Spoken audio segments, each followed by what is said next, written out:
Pagi ini saya akan melanjutkan kembali apa yang kita telah pelajari dalam 2 minggu lalu. Ini minggu ketiga kita belajar tentang integritas. Dan judul khotbah saya pagi ini adalah hidup berintegritas. Saudara siap? Oke. Nah, kalau kita dengar kata integritas, tentunya itu bukan kata yang asing ya buat kita semua. Tapi integritas itu cukup langka kalau saya katakan ditemukan dalam kehidupan kita sekalian saat ini. Ya, jadi saya mau katakan bahwa integritas itu bukan hal yang mudah untuk dipilih. Nah, setiap hari dalam hidup kita pasti kita berada pada satu persimpangan yang mengharuskan kita untuk memilih.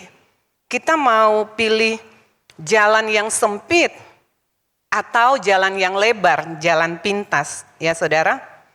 Nah, seringkali orang itu memilih jalan yang pintas karena jalan pintas, jalan yang lebar itu lebih mudah untuk dijalani, ya. Dan banyak orang kenapa mereka tidak memilih untuk hidup berintegritas? Karena mereka tidak memahami bahwa kalau saudara dan saya hidup dengan integritas akan sangat dahsyat dan dampaknya sangat besar dalam kehidupan kita, juga buat kehidupan orang lain. Ya saudara, jadi pagi ini saya mau ajak kita semua, mari kita belajar dari firman Tuhan yang akan kita lihat bersama-sama. Setelah itu saudara bisa memutuskan sendiri jalan mana yang mau saudara ambil.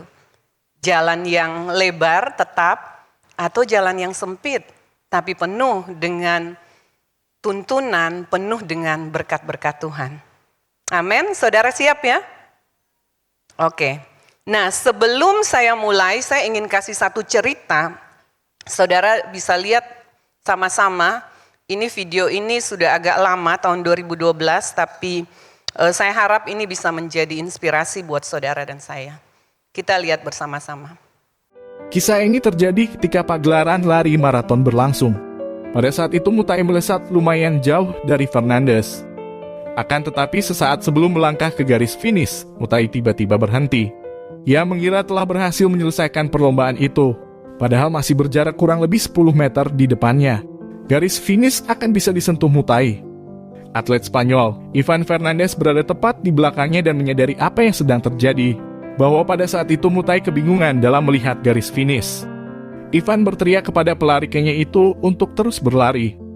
Akan tetapi Mutai yang berkebangsaan Kenya tidak mengerti apa yang diucapkan oleh Fernandes tersebut.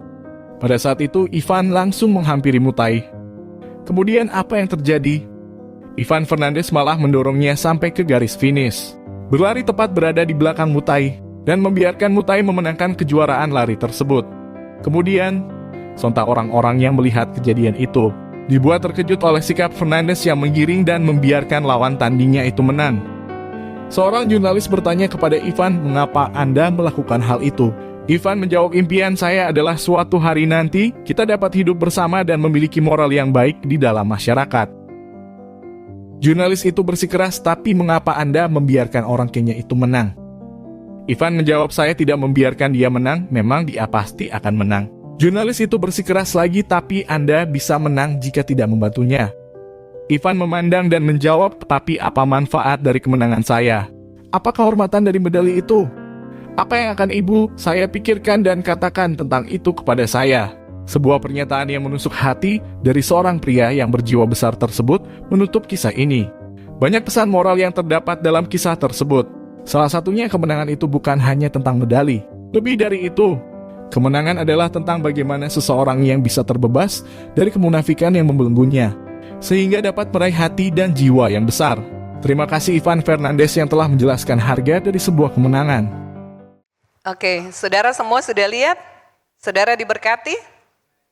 Ya, jadi pada lomba maraton tadi saudara sudah lihat tahun 2012 bulan Desember di Spanyol. Ada 2 orang yang jadi pokok dari cerita ini, yaitu saudara lihat bahwa Abel Mutai, dia pelari dari Kenya, dan waktu dia berlari sudah mendekati garis finish, Tapi karena dia tidak tahu dengan rambu-rambu yang ada, kemudian dia sudah mau berhenti. Dan pelari di belakangnya namanya Ivan Fernandez asal Spanyol. Dia melihat dan dia coba mengarahkan. Tapi karena Mutai tidak mengerti bahasanya, dia hampir berhenti. Dan kemudian Ivan ini berlari dan mendorong Mutai sampai ke garis finish. Saudara lihat apa yang dilakukan oleh Ivan, itu menjadi inspirasi buat kita semua. Ya saudara, jadi Ivan mengerti integritas itu apa. Sehingga dia lebih memilih untuk kalah, tapi memelihara integritasnya. Dia lebih memilih jujur daripada menang. Amin saudara ya. Dan saudara lihat bahwa hal ini di masa-masa saat ini itu tidak semua orang bisa melakukannya. Tapi saya harap waktu kita belajar pagi ini di sini, kita rindu untuk integritas itu menjadi bagian dari dalam hidup kita juga saudara. Nah, saya percaya bahwa apa yang dikatakan oleh Ivan bahwa kalau dia menang, apa artinya medali itu? Dan dia katakan juga bahwa apa kata ibunya? Jadi saya percaya bahwa orang tuanya, ibunya pasti mengajarkan nilai-nilai. Salah satu adalah integritas dalam kehidupan anak-anaknya. Ya saudara, jadi saya mau katakan bahwa integritas adalah salah satu nilai yang sebagai orang tua kita perlu turunkan untuk generasi anak-anak kita. Ya, jadi saya mau kutip satu ayat Amsal 11 ayat 3. Amsal 11 ayat 3 dikatakan bahwa orang jujur dipimpin oleh ketulusannya. Ya. Jadi orang jujur dipimpin oleh ketulusannya, tetapi pengkhianat dirusak oleh kecurangannya. Nah, kita bisa belajar dari kisah ini dan firman yang ada ini. Kita lihat bahwa di firman ini diajarkan kepada kita bahwa orang yang jujur, orang yang setia dalam hidupnya, yang tulus hatinya, pasti akan membuat keputusan-keputusan berdasarkan kebenaran dan bukan berdasarkan jalan yang mudah, berdasarkan jalan pintas. Ya, jadi komitmen untuk hidup berintegritas bukan saja itu adalah cara hidup yang benar, tapi kehidupan kita akan menjadi dampak yang luar biasa, bukan untuk diri kita sendiri saja, tapi juga untuk orang lain. Kisah Ivan Fernandez dan Mutai ini sudah lewat 12 tahun, tapi ini tetap menjadi inspirasi bagi banyak orang. Ya, dan dikatakan ayat lanjutannya bahwa pengkhianat dirusak oleh kecurangan. Nah, ketidakjujuran selalu akan berakhir dengan kesia-siaan. Lambat atau cepat, mungkin kadang-kadang kita melihat ada orang-orang yang berbuat curang, orang-orang yang hidupnya tidak melakukan kebenaran, tapi kok mereka berhasil ya, dibandingkan kita yang hidup sungguh-sungguh sama Tuhan, yang belajar untuk berintegritas. Nah, tapi saudara dan saya perlu belajar bahwa apa yang kita tabur itu akan kita tuai. Ketidakjujuran akan selalu berakhir dengan kesia-siaan. Pasti akan dituai cepat atau lambat. Ya, jadi saya mau kita belajar pagi ini, kita mau jadi orang yang punya integritas. Nah, orang yang takut akan Tuhan akan kelihatan dari hidupnya. Apakah dia memiliki integritas atau tidak? Ya.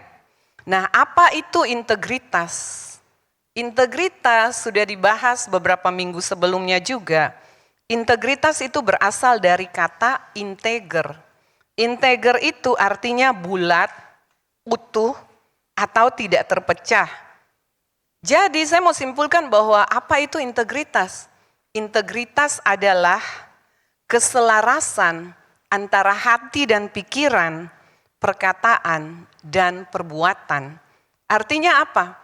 Apa yang hati dan pikiran kita pikirkan, kemudian keluar melalui perkataan kita, dan itu menjadi perbuatan kita, itu sama. Bukan waktu kita berpikir lain, tapi kita ngomong lain, kita acting lain, gitu saudara ya. Jadi sama, hati dan pikiran, perkataan, dan perbuatan. Apa yang kita katakan dan kita perbuat, itu yang akan menjadi cermin buat orang lain, akan menilai diri kita. Jadi orang akan melihat kita, kayak firman Tuhan bilang bahwa suatu pohon itu dilihat dari buahnya. Orang akan melihat kita dari perkataan kita, perbuatan kita. Orang gak bisa melihat pikiran kita. Jadi apa yang keluar dari mulut kita, apa yang keluar dalam tingkah laku kita, itu kita akan dinilai, itu akan menjadi cermin buat orang lain. Nah, orang yang berintegritas selalu akan melakukan apa yang sudah mereka ucapkan. Jadi kalau mereka berjanji, mereka akan memenuhi janji itu walaupun rugi. Lalu suami saya sudah sempat cerita sedikit, kita ketemu orang-orang yang istilahnya misalnya menandatangani sebuah kontrak. Dan tanda tangan misalnya setahun, baru 1 bulan sudah, kayaknya saya nggak mau kerjaan ini kurang enak Dan kemudian pergi begitu saja. Nah, hal ini menunjukkan bahwa mereka tidak memiliki integritas. Karena integritas adalah waktu kita berkata, kita berjanji, kita akan menurutinya, kita akan melakukan walaupun rugi. Ya saudara, saya harap di ruangan ini akan muncul orang-orang yang punya integritas. Amin. Jadi orang yang punya integritas akan selalu melakukan apa yang dia omongkan. Tetapi orang-orang yang suka berkompromi akan selalu mencari jalan untuk tidak melakukan apa yang sudah dia katakan. Ya, jadi kita bisa lihat dari sikap, dari tingkah laku, apa yang menjadi perkataan seseorang untuk kita tahu orang itu berintegritas atau tidak. Ya, kemudian yang kedua, integritas itu berbicara tentang kebenaran di dalam hati nurani kita. Tidak ada orang yang tahu apa yang saudara katakan ataupun apa yang saudara lakukan itu jujur atau tidak. Benar saudara? Waktu saya berkata misalnya saya memuji seseorang, bisa saja dalam pikiran saya tidak seperti itu. Saya cuma lip service saja. Nah, orang yang punya integritas waktu dia mengatakan sesuatu, itu pun ada di dalam hati dan pikirannya. Ya, jadi kebenaran yang ada di dalam batin itu yang kita belajar tentang integritas, sehingga waktu orang lain nggak tahu apa yang kita katakan, yang kita lakukan itu jujur atau enggak. Tapi Tuhan tahu saudara, dan Tuhan yang akan memberikan kita berkat dari apa yang kita lakukan. Ya, jadi integritas adalah melakukan kebenaran walaupun tidak dilihat oleh orang lain. Amin.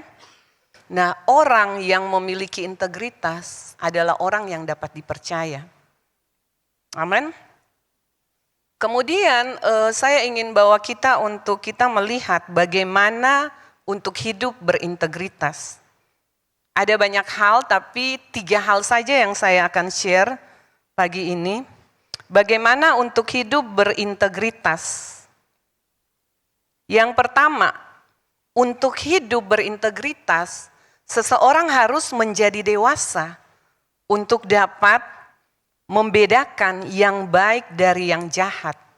Ya, Ibrani 5 ayat 13 sampai 14. Saya bacakan Ibrani 5 ayat 13 sampai 14. Sebab barang siapa masih memerlukan susu, ia tidak memahami ajaran tentang kebenaran, sebab ia adalah anak kecil. Tetapi makanan keras adalah untuk orang-orang dewasa yang karena mempunyai panca indera yang terlatih untuk membedakan yang baik daripada yang jahat. Jadi firman Tuhan sudah katakan dengan jelas bahwa hanya orang yang dewasa yang bisa membedakan apa yang baik dari yang jahat. Karena orang dewasa telah mengenal kebenaran. Dan dia mengenal kebenaran karena apa? Karena panca inderanya telah terlatih. Ini kita bisa di khotbah yang lain lagi, cuman saya sampai di sini saja. Nah, orang dewasa bisa memegang janji dan melakukan apa yang dikatakannya, tetapi anak kecil akan lari saat dia melihat kesulitan datang. Ya, jadi saudara bisa periksa diri saudara sendiri, apakah saya nih orang dewasa atau anak kecil? Kalau kita orang dewasa, kita tahu bisa membedakan yang baik dari yang jahat. Kita bisa bertanggung jawab atas apa yang kita ucapkan. Ya, jadi kita bisa mulai dari situ untuk hidup berintegritas. Yang kedua, untuk kita dapat hidup berintegritas adalah menjaga hati nurani tetap murni. Menjaga hati nurani tetap murni. Firman Tuhan dalam Kisah 24 ayat 16, di situ dikatakan, sebab itu aku senantiasa berusaha untuk hidup dengan hati nurani yang murni di hadapan Allah dan manusia. Saudara lihat ya, di hadapan Allah dan manusia. Jadi menjaga hati nurani yang murni ini perlu untuk kita usahakan. Kita nggak bisa cuma berdoa saja, Tuhan tolong saya supaya saya punya hati nurani yang murni.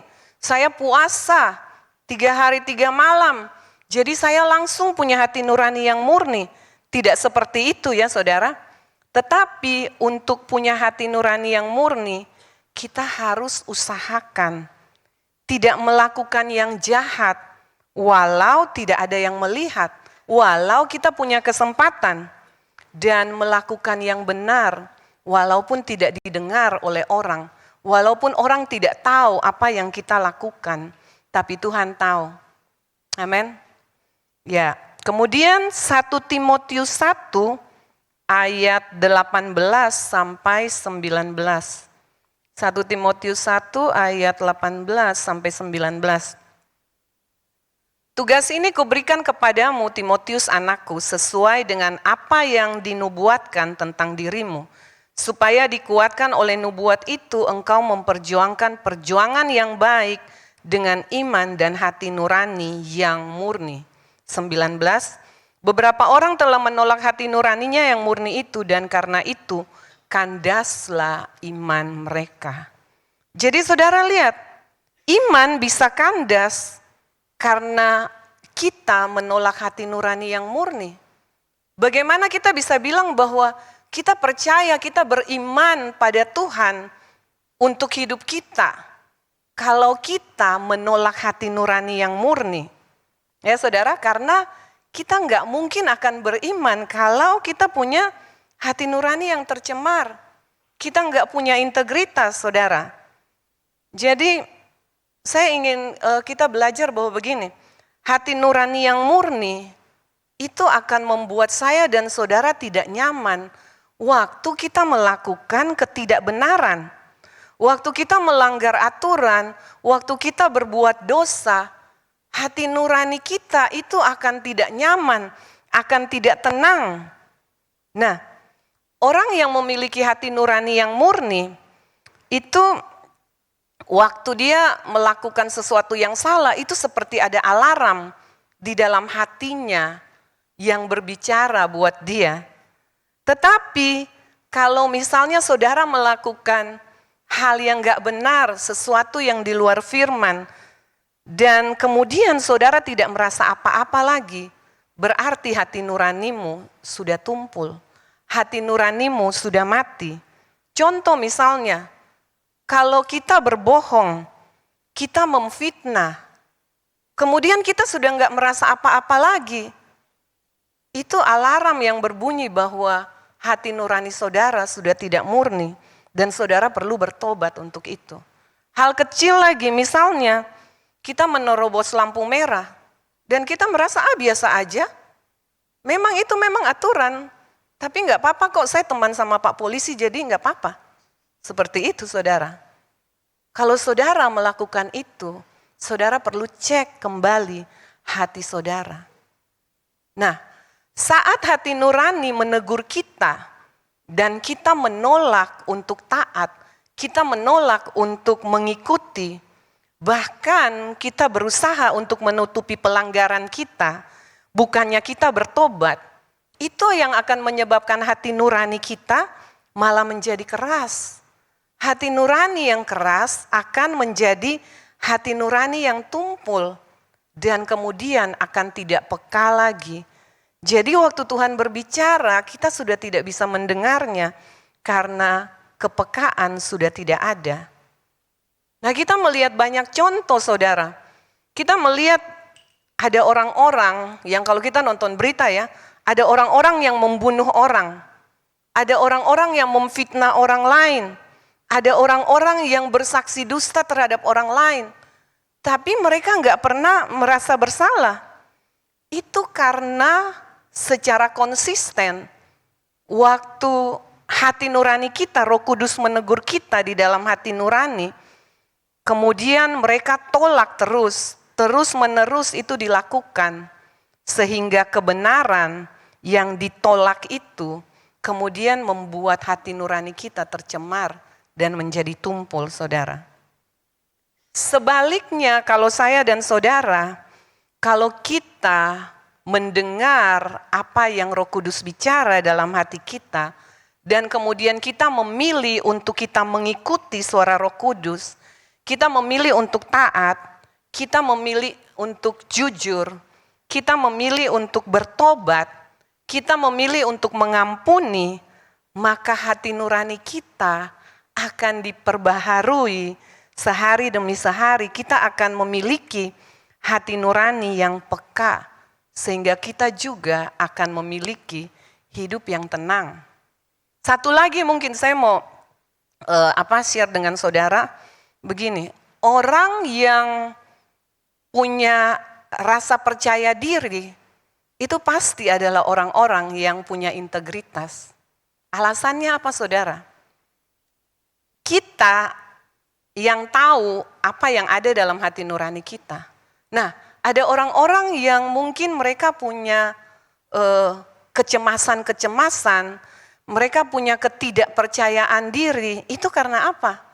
Karena mereka tahu bahwa apa yang mereka omongkan tidak sama dengan apa yang ada dalam hati dan pikiran mereka.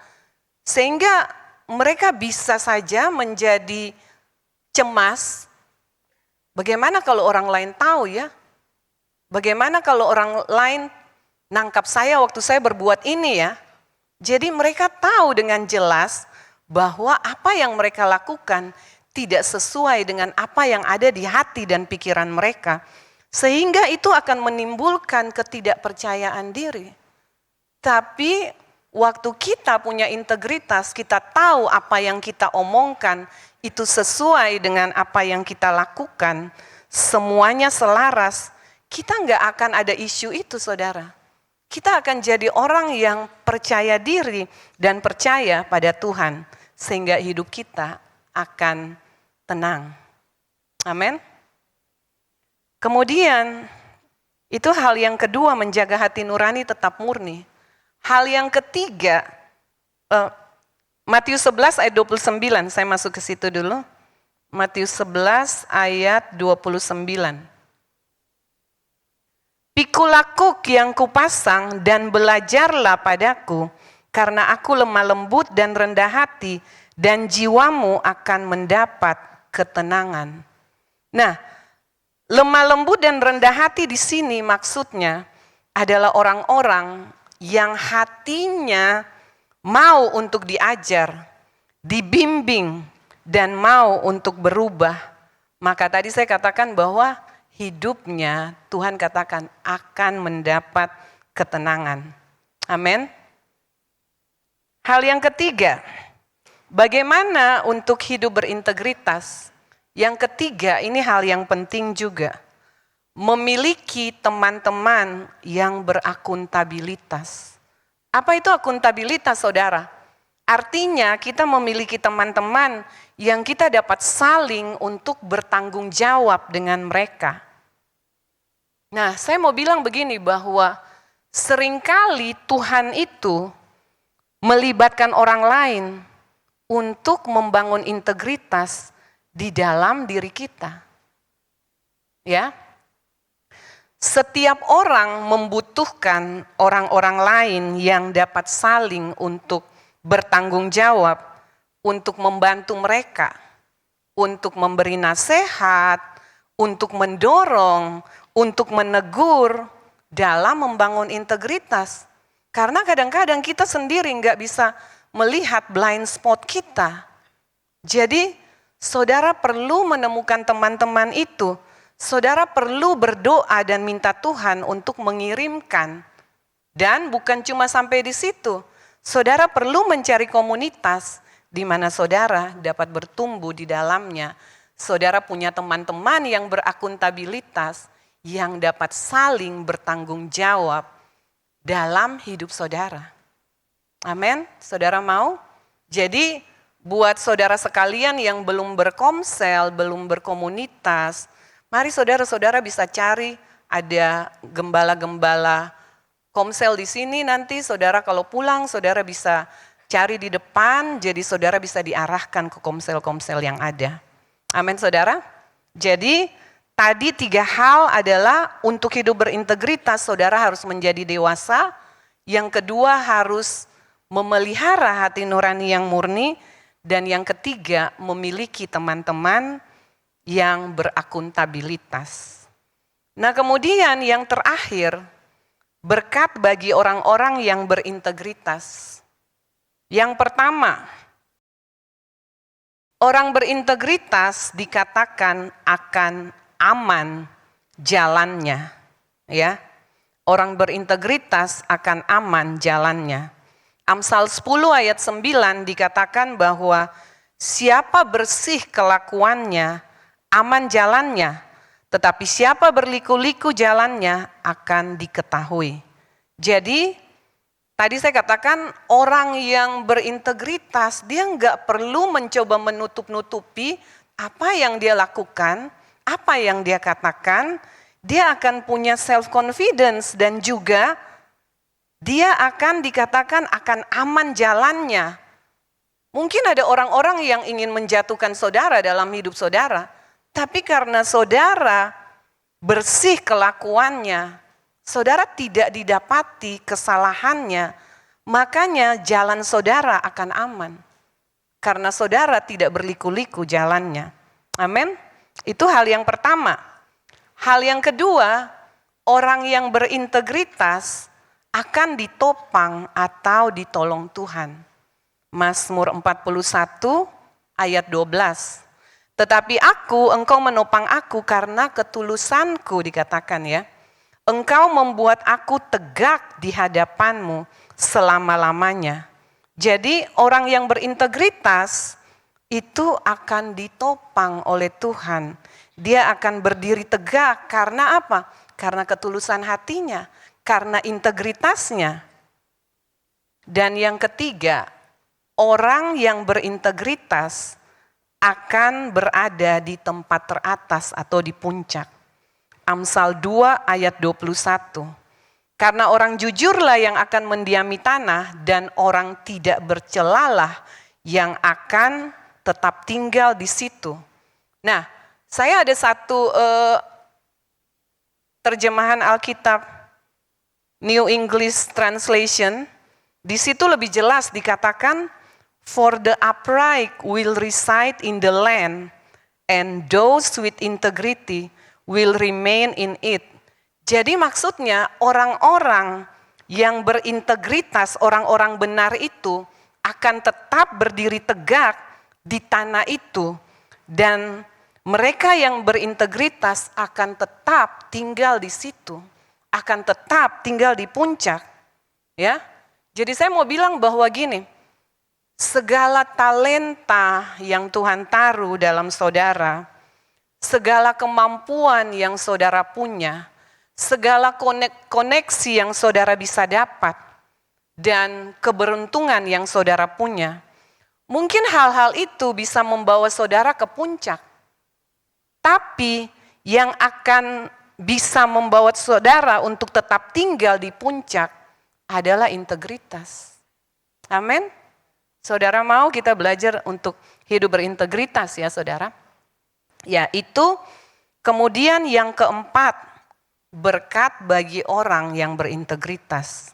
Yang keempat adalah orang berintegritas akan mewariskannya kepada generasi berikutnya. 1 Raja-Raja 9 ayat 4 sampai 5, firman Tuhan katakan bahwa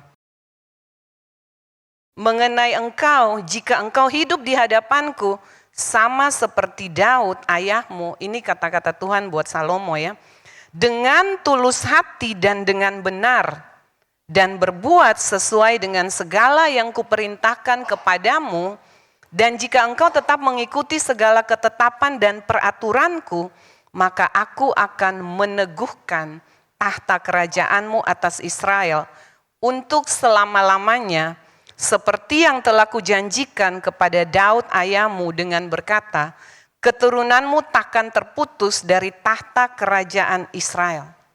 Amin saudara. Jadi waktu kita hidup dengan integritas, itu akan diwariskan pada generasi selanjutnya, pada anak-anak kita. Ini yang Tuhan janjikan buat Salomo. Dia katakan waktu Salomo, waktu kamu hidup dengan hati yang tulus dan benar seperti ayahmu, janji yang telah aku ucapkan buat ayahmu bahwa aku akan meneguhkan tata kerajaanmu untuk selama-lamanya, itu akan kulakukan. Ya, jadi waktu kita hidup berintegritas, Tuhan yang akan meneguhkan dan melindungi keturunan-keturunan kita. Amin. Jadi itu adalah berkat, 4 hal yang menjadi berkat bagi orang-orang yang berintegritas. Amin. Jadi sampai di sini saya mau ajak kita, mari saudara-saudara yang kita sudah dengar firman Tuhan ini, saudara dapat mengambil keputusan jalan mana yang saudara mau jalani. Jalan yang pintas, jalan yang senang-senang saja, atau saudara mau mengambil jalan sempit. Di situ saudara akan ditempa, di situ saudara akan mengalami banyak proses, tapi saudara akan muncul sebagai orang yang berintegritas. Nah, jika Roh Kudus berbicara buat saudara pagi ini, mungkin saudara sudah lama, saudara tidak lagi mempedulikan teguran-teguran Roh Kudus dalam hati saudara, dan kemudian saudara menjadi tidak peka lagi. Mari saudara datang, bertobat, minta kembali hati yang baru, minta kembali supaya Tuhan memulihkan saudara, memiliki kembali hati nurani yang murni, supaya saudara dapat hidup berintegritas. Amin, saudara mau? Saya tutup dengan satu ayat, Yehezkiel 36 ayat 26. Firman Tuhan katakan bahwa kamu akan kuberikan hati yang baru dan roh yang baru di dalam batinmu, dan aku akan menjauhkan dari tubuhmu hati yang keras, dan kuberikan kepadamu hati yang taat. Jadi kalau saudara mau datang sama Tuhan dan minta sama Dia, saudara. Tuhan Yesus memberkati kita semua.